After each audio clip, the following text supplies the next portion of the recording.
जगतसिंहपुर सदर महकुमा स्थानीय डाकबंगला स्थित आदिकवि सारला दास संस्कृति भवन परिसर में ओडिशा सरकारक ओडिशा ललित कला एकाडेमी ओडिया भाषा साहित्य और संस्कृति विभाग एवं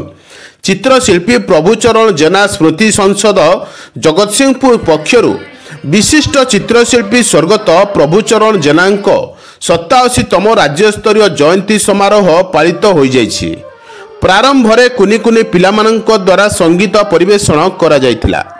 एही उत्सव मुख्य अतिथि भावे सरकारी मुख्य सचेतक तथा जगतसिंहपुर विधायक श्रीजुक्त प्रशांत कुमार मुदुली मुख्य वक्ता भावे जिला परिषद अध्यक्ष श्रीजुक्त मनोज कुमार भोई सम्मानित अतिथि भावे पौर परिषद अध्यक्षा श्रीमती अर्चना सिंह पंचायत समिति उपाध्यक्ष रतिरंजन बेहेरा जिला संस्कृति अधिकारी दिलीप कुमार जेना नाट्यकार डॉक्टर कैलाश चंद्र मल्लिक पूर्वतन पौराध्यक्ष मधुसूदन साहू उपदेष्टा दोलगोविंद दास प्रमुख जोगदे विशिष्ट चित्रशिल्पी स्वर्गत प्रभुचरण जेनांक जीवनी उपरे आलोकपात करथिले। एही अवसर रे विशिष्ट व्यक्ति विशेषंकु संबर्धित करा जायतिला। परे परे संगीत परिवेषण करा जायतिला। ओडिशा जने लब्ध प्रतिष्ठित कलाकार एवं जगतसिंहपुर माटीर जने सर्वपुरातन स्टूडियो जेना स्टूडियोर जे प्रतिष्ठाता एवं जने कलाकार हिसाब से जने भल मनीष हिसाब से जार ख्याति अच्छी से प्रभुचरण जेना आज जन्म जयंती एवं तांको स्मृति रे जो ये स्मृति कमिटी आज तांकर ऑब्जर्वेशन को बंचे रखी ये स्मृति सभा को एवं धन्यवाद देवी कमिटी की एवं धन्यवाद देवी समस्त को जो माने ये कार्यक्रम से सामिल अच्छा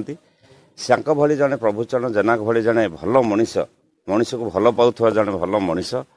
ये समाज आज सबुठारु उदाहरणीय तांकर कला तांकर से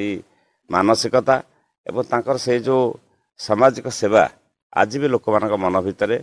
अलिभा दाग होकर अच्छे से स्मृति बंची रहू से अम्लाम्र प्रतिभा समस्त उदाहरणीय हूँ। चरण जेना जन्म जयंती पालन कर निश्चय स्वागत योग्य कारण एपरी एक कलाकार से जी समग्र विश्व में प्रसिद्ध लाभ करते से केवल जन कलाकार नथिले से सुंदर हृदय मनीषटे थे लोक भल पाउथवा समस्त आत्मीयता सह भल पाउथवा लोकटे थे समाज ख्याति अनेक से प्रत्येक क्षेत्र प्रथम स्थान अधिकार करते सेपरी एक व्यक्तित्व बर्तमान जगतसिंहपुर माटीर तो माटी कथा कहीं कहवा समग्र ओडिशा मिलवा प्राय कष्टकर खाद्य एपरी एक मनीष को आज पर्यंत बंचाई रखिंट जयंती पालन कला को बंचाई रखिंट से एकाडेमी समस्त सदस्यों को अशेष धन्यवाद देवी एवं पाखे कृतज्ञता जन। चित्रशिल्पी प्रभुजना आज जो 27तम जन्म जयंती उपलक्षे आज एठार जो कार्यक्रम कराऊँच ये जगतसिंहपुर हूँ कलार माटी कला को बंचा को जदि चिंता करते से होती प्रभुचरण जेना तांको कलम मनरे तांको स्टूडियो रे जो कला खाली करू नथिले से व्यवहार तांकर एभली थिला जे जाकि आज पर्यंत लोक बर्तमान तांको झुरुछंती एवं तांको नीति आदर्श प्रति समस्त अनुप्राणित होतु सी किभली भाबरे कला को बंचे रखितले से स्टूडियो को बंचे रखितले किभली भाबरे से स्टूडियो तांका ना हेछि जगतसिंहपुर से माने अनुप्राणित होतु तांका नीति प्रति एवं से भली स्टूडियो करी आज पर्यंत पिला माने रही मु भगवान पर प्रार्थना करुच्ची सेमती स्टूडियो रो ना रहू एवं जगतसिंहपुर माटी रे तांकर मध्य एई कला को बंचे रखंतु। शेष पूर्वतन पौराध्यक्ष श्रीजुक्त मधुसूदन साहू धन्यवाद अर्पण करथिले। Bureau report Banikshetra live.